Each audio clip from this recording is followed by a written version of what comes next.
Most people look at a small room and think the problem is the space itself. It's not. The problem is what they're putting in it. Here's the thing. The people with the most beautiful, magazine-worthy small apartments aren't buying expensive furniture or doing major renovations. They're crocheting their decor. And not just any decor, specific pieces that actually make a small space look bigger, cozier, and way more intentional than anything you'd find at a furniture store.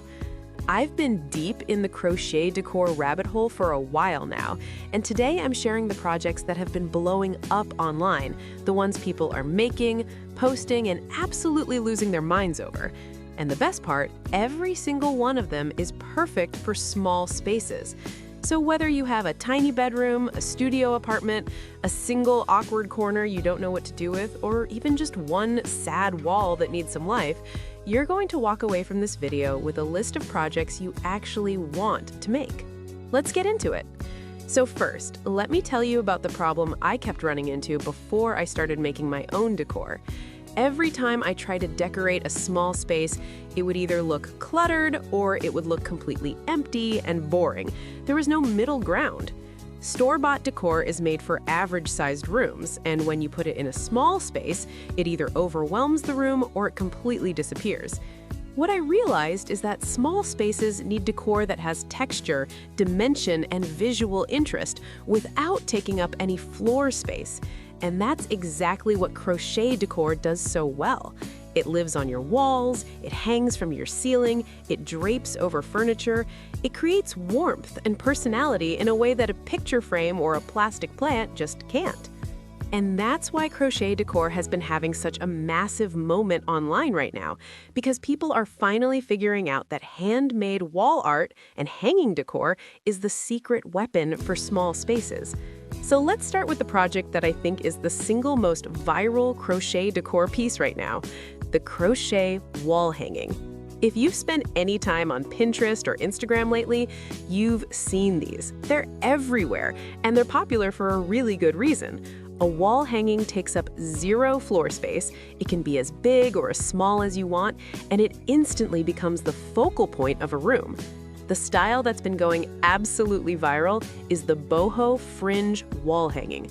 Long, flowing strands of yarn in neutral colors like cream, beige, tan, or warm white, with some geometric shapes woven in. Triangles, diamonds, chevron patterns. The kind of thing that looks like it should cost $200 in a boutique shop, but you can make it yourself for maybe $15 to $20 worth of yarn. What makes this perfect for small spaces is that it draws the eye upward. When you hang something beautiful and interesting on your wall, people stop looking at how small the floor space is. Their eyes go up, they take in the whole wall, and the room suddenly feels taller and more open. For a small space, you want to go for something in the medium size range, about 18 to 24 inches wide. Big enough to make a statement, but not so big that it swallows the wall. If you're in a studio apartment or a really compact bedroom, one statement wall hanging above your bed or your couch is all you need. The technique is straightforward. You're mostly working with basic crochet stitches, single crochet, double crochet, and the fringe is just long strands of yarn that you attach at the bottom. A lot of people use a wooden dowel or a branch from outside to hang it, which adds to the natural, earthy feel. And here's something I want you to notice about why this piece works so well in a small space specifically. It's vertical. Vertical decor is your best friend when you're working with limited square footage because it uses the one dimension you usually have plenty of, height. The next project is one I didn't expect to love as much as I do, and that's the crochet plant hanger. I know, you've probably seen a million macrame plant hangers, but crochet plant hangers are different, and they've been getting a ton of attention lately because the designs have gotten so creative and modern. The old-school macrame hanging planter was a bit chunky and rough-looking.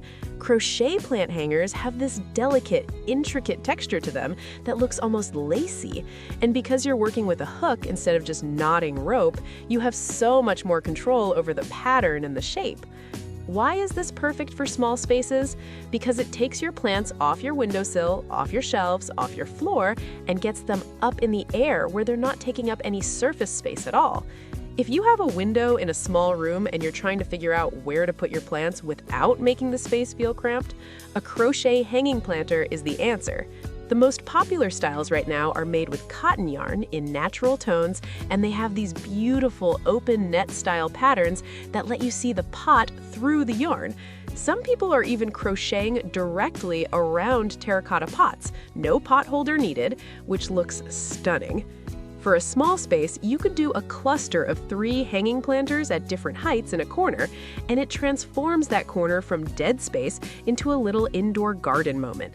It's cozy, it's alive, it's completely vertical, and it makes the room feel like someone actually thought about it. Now here's a project that's been blowing up, and it might surprise you a little: crochet coasters.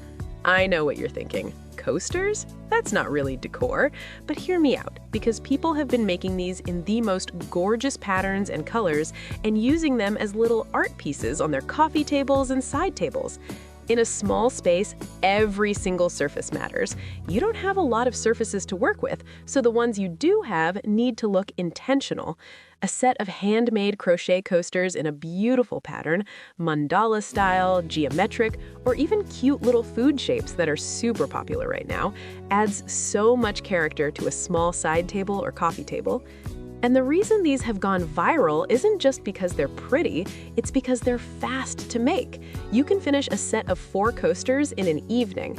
They make incredible gifts, and they're a great project if you're just getting back into crochet or you want a quick win before starting a bigger project. The most viral coaster styles right now are the round mandala coasters with alternating colors and textured stitches. The bobble stitch and the popcorn stitch both create this beautiful raised texture that looks way more complicated than it actually is.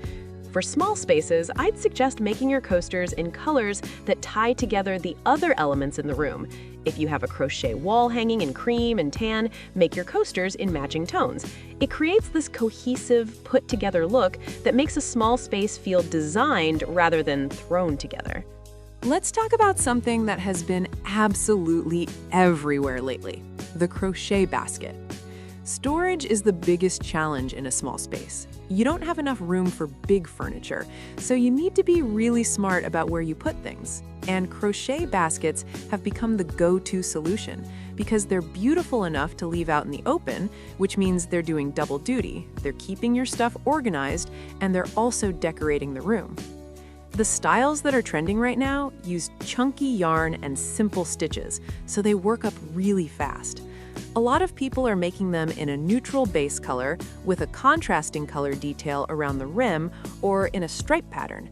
They look incredible on shelves, in bathroom corners, on the floor next to a couch to hold throw blankets. What makes crochet baskets perfect for small spaces is that they're flexible. Unlike a plastic storage bin or a wicker basket from a store, a crochet basket can be made in exactly the size you need for exactly the spot you're trying to fill. Have a weird narrow shelf? Make a narrow basket. Have a big open floor corner that needs something? Make a large floor basket. The technique uses a thicker hook, usually a size N or P, and the stitches go fast. A lot of the viral basket tutorials are using the slip stitch or the crab stitch around the rim, which gives it this really clean, finished look. People have been making sets of nested baskets, one large, one medium, one small, and placing them together on a shelf or in a corner, and it looks like something out of a home decor catalog. Here's one more project that I have to include because it's genuinely one of the most creative things I've seen trending in the crochet community right now: the crochet mobile. You know those hanging mobiles that people put in nurseries? Someone started making them out of yarn and crochet elements, and they've taken off in a big way. Not just for nurseries either. People are making them for their living rooms, their bedrooms, their home offices. A crochet mobile is basically a collection